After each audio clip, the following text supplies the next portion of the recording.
నమస్తే, welcome to పూరా local. 2024కు సంబంధించి నీట్ ఎగ్జామ్ అయితే నిర్వహించారు ఎవరు, నేషనల్ టెస్టింగ్ ఏజెన్సీ వాళ్ళు. కానీ ఎప్పుడు లేని విధంగా ఈసారి చాలా అవకతవకలు జరిగాయని ఆరోపణలు అయితే వస్తున్నాయి. దానికి తగినట్టుగానే చాలామంది దేశవ్యాప్తంగా వివిధ రాష్ట్రాల్లో అరెస్ట్ అవుతున్నారు. దీనిపైన స్పందించడానికి మనతో ప్రొఫెసర్ రామకృష్ణ గారు ఉన్నారు. వారిని అడిగి తెలుసుకుందాం, మరి దీంట్లో ఎంతవరకు నిజాలు ఉన్నవి, అంటే పేపర్ లీక్ అయిందా, లేకపోతే ఈ అరెస్ట్ల పైన ఆయన ఈ విధంగా స్పందిస్తారు, మరి స్టూడెంట్స్ భవిష్యత్ ఏంటి, ఆయన అడిగి తెలుసుకుందాం. సార్ చెప్పండి, నీట్ పైన ఈసారి జరిగిన నీట్ ఎగ్జామ్ పైన మీ అభిప్రాయం ఏంటి? మొత్తం మీద అయితే ఎన్టీఏ నిర్వహించిన నీట్ పరీక్ష ఈరోజు దేశవ్యాప్తంగా కూడా దాదాపు 24 లక్షల మంది విద్యార్థులు వాళ్ళ యొక్క ఫ్యామిలీకి కొంచెం ఆందోళనకరమైన విషయంగా చెప్పుకోవచ్చు. ఈరోజు నాణ్యమైన వైద్యాన్ని అందించాలంటే ఆ యొక్క విద్యను అభ్యసించే విద్యార్థులు కూడా వాళ్ళ యొక్క మెరిట్ ద్వారా, వారి యొక్క కష్ట ఫలితం ద్వారా, వారు సాధించుకున్న ర్యాంకుల ద్వారా, వారు ర్యాంకులు సాధించి ఆ యొక్క నీటి ద్వారా వచ్చిన ర్యాంకుల ద్వారా వైద్య విద్యను నేర్చుకొని వాళ్ళు ఫర్దర్ స్టడీస్కు ఒక డాక్టర్లుగా వస్తే ఒక మంచి వైద్యాన్ని ప్రజలకు అందించగలుగుతారు. దాదాపు మన అందరం కూడా తెలుసు, ఈరోజు దేవుని చాలామంది నమ్ముతాం, కానీ నిజ జీవితంలో దేవుళ్ళు లాంటి వాళ్ళు డాక్టర్లు. వాళ్ళు వారి యొక్క నైపుణ్యం ద్వారా రోగాలను అరికట్టడంలో ప్రధానమైన పాత్ర, ప్రజల యొక్క ప్రాణాలను కాపాడంలో ప్రధానమైన భూమిక పోషిస్తున్నది డాక్టర్లు. కాబట్టి అలాంటి ఒక విద్యను అభ్యసించే విద్యార్థులు వారి యొక్క భవిష్యత్తు ఈరోజు ప్రశ్నాత్మకంగా అయినది. ముఖ్యంగా ఈ యొక్క విషయం నీటు 2024 అనేది సుప్రీంకోర్టులో ఉంది. చాలామంది ఇప్పుడు కూడా పేపర్ లీక్ అయింది, లేకపోతే మాల్ ప్రాక్టీస్ అయింది, లేకపోతే గ్రేస్ మార్పులు కలపడం, ఇవన్నీ కూడా ఒక గందరగోళమైన పరిస్థితి ఈరోజు దేశంలో ఉంది. ఎందుకంటే నీటు అనేది దాదాపు 1,25,00,000 మందికి ఈరోజు పోటీ పరీక్ష నిర్వహిస్తున్న పోటీ పరీక్ష రాస్తున్న విద్యార్థులకు అందరూ కూడా పరీక్ష నిర్వహించింది. అలాంటి ఎన్టీఏ ఈరోజు దాదాపు ఒక ప్రశ్నాత్మకంగా దాని యొక్క పరీక్ష నిర్వహణ అనేది ఒక ప్రశ్నాత్మకంగా మారింది. కాబట్టి ఇప్పటికైనా సరే కేంద్ర ప్రభుత్వం నీట్ ఎన్టీఏను ఒక ప్రక్షాళన చేసి దానిలో ఒక పర్మనెంట్ స్టాఫ్ను నియమించి, అదేవిధంగా పరీక్షలు పారదర్శకంగా నిర్వహించే విధంగా ఈరోజు ఎన్టీఏకు కేంద్ర విద్యాశాఖ ఒక డైరెక్షన్ ఇస్తే, అదేవిధంగా దానిలో ఒక నిజాయితీ గల ఆఫీసర్లను కూడా నియమిస్తే బాగుంటుందని నేను అనుకుంటున్నాను. ముఖ్యంగా ఈరోజు ఒక పోటీ పరీక్షలో రాసే విద్యార్థులు ఎంతోమంది కష్టపడి, సంవత్సరాల కొద్ది కష్టపడి, అదేవిధంగా వారి యొక్క పేరెంట్ యొక్క శ్రమ కూడా దీనిలో ఎంతో ఉంటుంది. ఎందుకంటే వాళ్ళ యొక్క కష్టార్జితం వాళ్ళ యొక్క విద్యార్థులను, వాళ్ళ యొక్క పిల్లలను ఒక మంచి భవిష్యత్తు ఇవ్వాలని, మంచి డాక్టర్లుగా తయారు చేయాలని వాళ్ళు కలలు కానీ వారి యొక్క జీవితాన్ని కూడా మొత్తం శ్రమించి వీరి కోసం పెట్టుబడి పెడుతున్నారు. ఇలాంటి సందర్భంలో కొన్ని దళారీ వ్యవస్థలు కూడా భారతదేశంలో, ముఖ్యంగా మనం తెలంగాణలో కూడా చూసుకున్నాం. పోటీ పరీక్షలు రాస్తున్న సందర్భంలో కొన్ని కోచింగ్ సెంటర్లు కూడా దానిలో ఇన్వాల్వ్ అయ్యి పేపర్ లీకేజ్ చేయడము, అదేవిధంగా దేశవ్యాప్తంగా కూడా అదే గందరగోళంగా ఈరోజు ఉంది. బీహార్ కానీ మిగతా రాష్ట్రాలలో కూడా పేపర్ లీకేజ్ అయిందనేది కూడా అక్కడక్కడ వినిపిస్తున్నవి. కాబట్టి ఇలాంటి యొక్క దళారీ వ్యవస్థలను ముఖ్యంగా ప్రభుత్వాలు అరికట్టాలి. ప్రభుత్వానికి ఉన్న వ్యవస్థలో ముఖ్యంగా పోటీ పరీక్ష రాస్తున్న సందర్భంలో గ్రూప్ 1 కానీ గ్రూప్ 2 కానీ, అదేవిధంగా ముఖ్యంగా నీట్ నిర్వహిస్తున్న పరీక్ష కానివ్వండి, అదేవిధంగా అనేక రకాలైన పరీక్షలలో కూడా ఇలాంటి తప్పిదాలు జరగొద్దంటే కంపల్సరీ దీనిలో ఇన్వాల్వ్ అయిన వ్యక్తులకు కఠినంగా శిక్షించాలి. ముఖ్యంగా కఠినంగా శిక్షించాలి అంటే దీనిలో నీటు ఏదైనా తప్పిదం జరిగితే ఒక 10 లక్షల దాదాపు దీనికి ₹1 కోటి జుర్మానా, అదేవిధంగా 10 సంవత్సరాల జైలు శిక్ష అని కూడా ఇచ్చారు. కానీ కంపల్సరీ దీనిలో ఎవరైనా దోషులుగా నిర్ధారణ అయిన తర్వాత కంపల్సరీ వారికి ఆ యొక్క శిక్షను, అదేవిధంగా కఠినమైన శిక్షను వాళ్ళకు విధించాలి.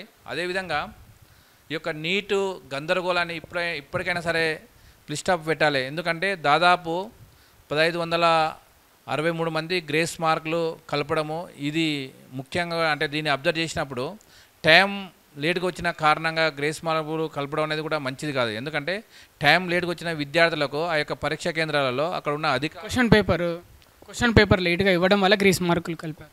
క్వశ్చన్ పేపరు లేట్గా వచ్చిందని గ్రేస్ మార్కులు కలపడం కూడా కరెక్ట్ పద్ధతి కాదు. ఎందుకంటే క్వశ్చన్ పేపరు లేట్గా వస్తే ఒకవేళ టైం ఎంత ఒక 5 నిమిషాల 10 నిమిషాల లేట్గా వస్తే వాళ్ళకు ఒక 10 నిమిషాలు ఎక్స్ట్రా ఇవ్వాలి. కానీ లేట్గా వచ్చిన కారణంగా వాళ్ళకు మార్కులు కలపడము, దాని ద్వారా ర్యాంక్ కూడా మంచి ర్యాంకు పొందడం అనేది కరెక్ట్ కాదు. ఎందుకంటే వచ్చిన విద్యార్థులు కూడా ఒకే మెరిట్ ఉండొచ్చు, డిమెరిట్ మెరుగైన విద్యార్థులు ఉండొచ్చు, కొంత పరీక్ష కూడా అవగాహన లేని విద్యార్థులు కూడా లేట్గా రావచ్చు. కానీ అందరిని ఒకటే గాడిన కట్టి వాళ్ళందరూ కూడా గ్రేస్ మార్కులు కలిపి వాళ్ళని మంచి ర్యాంకులు ఇవ్వడం అనేది కూడా కరెక్ట్ కాదు. దీన్ని ఎన్టీఏ పునరాలోచించాలి, అదేవిధంగా కేంద్ర ప్రభుత్వం కూడా పునరాలోచించాలి.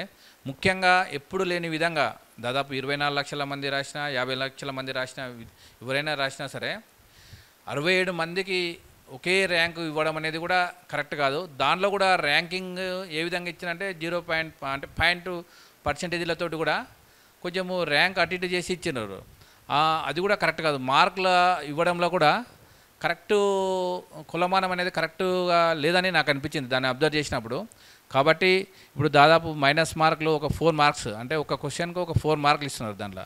కాబట్టి కొంతమందికి 180 మార్క్స్లలో 179, 178, 172 అట్లా కూడా కొంచెం ఇవ్వడం జరిగింది.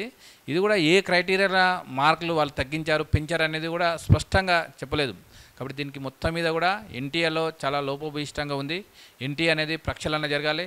ఎన్టీఏ కూడా ఒక మంచి మెరుగైన ఆఫీసర్లను, నిజాయితీ గల ఆఫీసర్లను నియమించాలి. అదేవిధంగా దానిలో పర్మనెంట్ స్టాఫ్ కూడా నుంచి ఎగ్జామ్ను పర్యవేక్షణ విషయంలో ఎగ్జామ్ అంటే ఎవ్రీ ఇయర్ కూడా నీట్గా అనేది అత్యంత ప్రాధాన్యత ఉంది మన దేశంలో. కాబట్టి అలాంటి ఎగ్జామ్ నిర్వహించేటప్పుడు దళారీ వ్యవస్థను అరికట్టడము, అదేవిధంగా నిర్వహించే ఎగ్జామ్లో కూడా మార్కుల ప్యాటర్న్ కూడా ఏ విధంగా ఉండాలి, ఏ విధంగా ర్యాంకులు ఇస్తున్నాం అనేది కూడా ప్రతిదీ కూడా క్షుణ్ణంగా ఎక్కడ కూడా తప్పులకు తావు లేకుండా, లోపభీష్టంగా లేకుండా అన్నిటిని కూడా పరిశీలించి కంపల్సరీ ఖచ్చితంగా ఎవరు అడిగినా సరే, ఎవరు క్వశ్చన్ చేసినా సరే ఎన్టీఏ నుంచి కరెక్ట్ సమాధానం వచ్చే విధంగా, ముఖ్యంగా కరెక్ట్ సమాధానం అయితే నిజాయితీగా దాని యొక్క రిజల్ట్ను కూడా బహిర్గతం చేస్తే కంపల్సరీ ప్రజలు కూడా విశ్వాసం కలుగుతుంది. ముఖ్యంగా దీనిలో ఏంటంటే ఎన్టీఏ ఇచ్చిన రిజల్ట్లో ఎలక్షన్ల రోజే రిజల్ట్ ఇవ్వడము, యాక్చువల్ యాజ్ పర్ షెడ్యూల్ ప్రకారము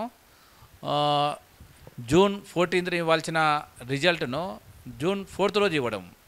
అదేవిధంగా దీనిలో అనేక రకాలైన అవకతవకలు జరిగినాయి అనేది కూడా ముందే ఎన్టీఏలో ఉన్న కొంతమందికి తెలిసినా దీన్ని ఏ విధంగా కప్పిపుచ్చాలనే ఉద్దేశంతో చేసిన అనేది కూడా ఈరోజు పెద్ద చర్చ జరుగుతుంది.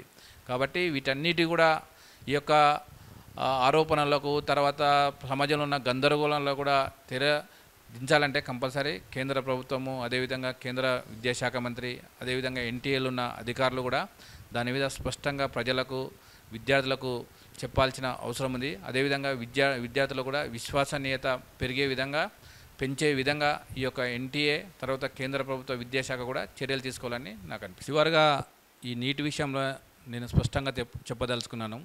ముఖ్యంగా ఈరోజు దేశంలో అనేక దళారీ వ్యవస్థలు నడుస్తున్నాయి. ఎందుకంటే ఎన్టీఏ అదేవిధంగా దానిలో ఉన్న కొంతమంది దళారీ అధికారులు, అదేవిధంగా వాళ్ళకు అనుబంధంగా ఈ యొక్క విద్యార్థులతోటి డబ్బులు దండుకోవాలని కొన్ని కోచింగ్ సెంటర్లు కూడా ప్రయత్నం చేస్తున్నాయి. ముఖ్యంగా అలాంటి దళారీ వ్యవస్థలకు, అదేవిధంగా ఏ విధంగా అయితే ఒకవేళ అందరూ కూడా దేశవ్యాప్తంగా కూడా పెద్ద ఎత్తున ఈరోజు ప్రతిపక్ష పార్టీలు కానివ్వండి, అదేవిధంగా విద్యార్థి సంఘాలు, సమాజంలో ఉన్న వ్యక్తులు కూడా దీన్ని రద్దు చేయాలని పెద్ద ఎత్తున డిమాండ్ చేస్తున్నారు. దీనిలో కుట్రకోణం కూడా ఒకటి ఉందని నాకు అనిపిస్తుంది. ఎందుకంటే కొంతమంది మనం చూసినాం, తెలంగాణలో చూస్తే, కొన్ని స్టేట్లో కూడా చూస్తే కోచింగ్ సెంటర్లు మళ్ళీ ఒకసారి గిట్ట రద్దు చేస్తే విద్యార్థుల నుంచి డబ్బులు తీసుకొని ఒక నెల టైము 45 days ఇచ్చినా సరే ఆ సమయంలో మళ్ళీ డబ్బులు దండుకోవాలని ప్రయత్నాలు కూడా దీనిలో జరుగుతున్నవి. కాబట్టి ఇలాంటి అన్నిటి కూడా స్టాప్ పెట్టాలంటే నిజాయితీగా ఈ యొక్క నీటి ఎగ్జామ్ పైన లోతుపాతులు ఏంటివి, జరిగిన అవకతవకలు ఏంటివి, అదేవిధంగా విద్యార్థులకు ఏ విధంగా న్యాయం చేస్తాం అనేది కూడా కేంద్ర ప్రభుత్వము, విద్యాశాఖ ఆలోచించాలి. ముఖ్యంగా ఈ కేసు సుప్రీంకోర్టులో ఉన్నది. ఇది July 8th మళ్ళీ ఈ యొక్క విచారణ అనేది జరుపుతామని చెప్పిండ్రు. కాబట్టి ఏదైనా సరే ఇప్పుడు సుప్రీంకోర్టు నిబంధనలకు అనుగుణంగా విద్యాశాఖ దీనిపైన సీరియస్గా సుప్రీంకోర్టు ఇచ్చిన డైరెక్షన్ల ఆధారంగా సీరియస్గా దర్యాప్తు జరిపి దోషులను శిక్షించాలి. అదేవిధంగా దళారీ వ్యవస్థలను కూడా అరికట్టాలి. ముఖ్యంగా ఈ దళారీ వ్యవస్థను రూపుమాపి న్యాయమైన విద్యార్థులకు, ప్రతిభ గల విద్యార్థులకు వాళ్ళకు న్యాయం చేయాలని నేను ఈ సందర్భంగా తెలియజేస్తున్నాను. ఏదైతే ఈ 2024 సంబంధించి నీట్ పరీక్షలో అవకతవకలు జరిగాయని ఆరోపణలు వస్తున్నాయో, ఒకవేళ దోషులకు నేరం రుజువైతే వారికి కఠిన శిక్ష పడాలని ప్రొఫెసర్ రామకృష్ణ గారు అయితే భావిస్తున్నారు. దానికి తగ్గట్టుగానే శిక్ష ఏ విధంగా ఉండాలంటే న్యాయబద్ధంగా ₹1,00,00,000 జరిమానా, అలాగే 10 సంవత్సరాలు జైలు శిక్ష వారికి పడేలా ఉండాలి అని ఆయన కోరుకుంటున్నారు. కెమెరామెన్ నరేష్తో మీ కృష్ణబాల, పురాలోకల్.